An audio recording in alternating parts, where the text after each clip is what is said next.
Hi, so today I thought I'd introduce myself. I've had a few videos put out there and I'm hoping that it goes viral soon.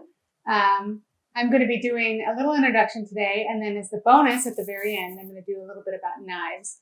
I come from the culinary world. I've been fortunate. I went to culinary school. I've worked with master chefs.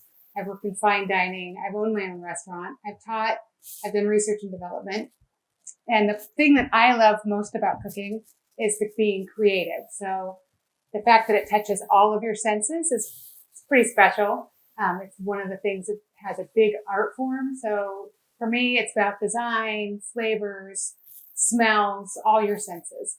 So at the end of this intro, I'm going to do a little knife information. It's one of the things that I get asked a lot about when I did cooking classes. I also have a passion for travel and traveling, getting to meet people and learning about cultures really helps get to the combination of knowing about people and knowing about food. I hope to eventually be able to combine the two and do some really fun, exotic stuff with that. So people have asked me to do this for a long time, to have some YouTube videos. I haven't done it. I really didn't have a space for it. But due to COVID, we decided to gut my kitchen, and now we have this amazing kitchen, and it's almost like a professional studio. It's pretty awesome. Behind the scenes, I have cameraman who has got this thing down. He also edits all the videos, and yep, he's making "Don't Talk About Me" in the background.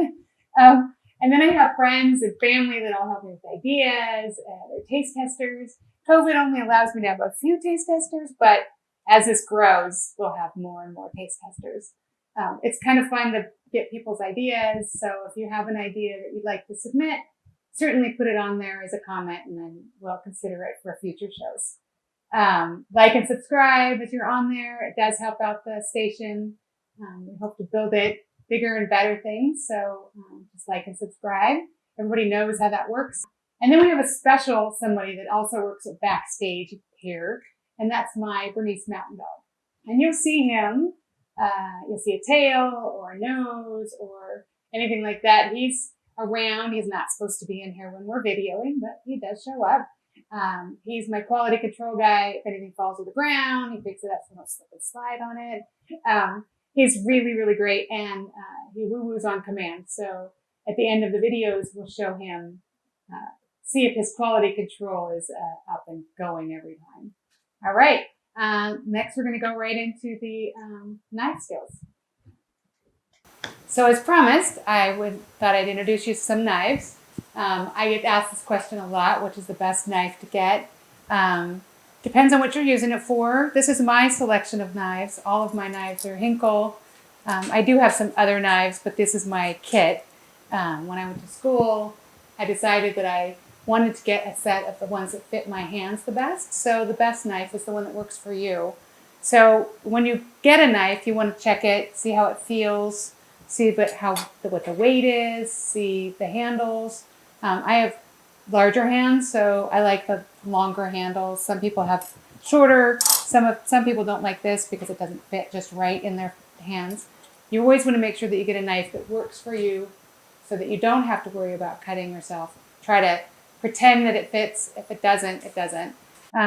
So these are just the ones that I use. This is a bread slicer. This is a 12-inch chef knife, 10-inch Santuco, which happens to be my favorite. This is my slicer, my fillet knife. This is a small serrated, and then my paring knife. So depending on what you're using them for. Keep them sharp. Sharper knives save you. They're way safer if you make sure that they're sharp.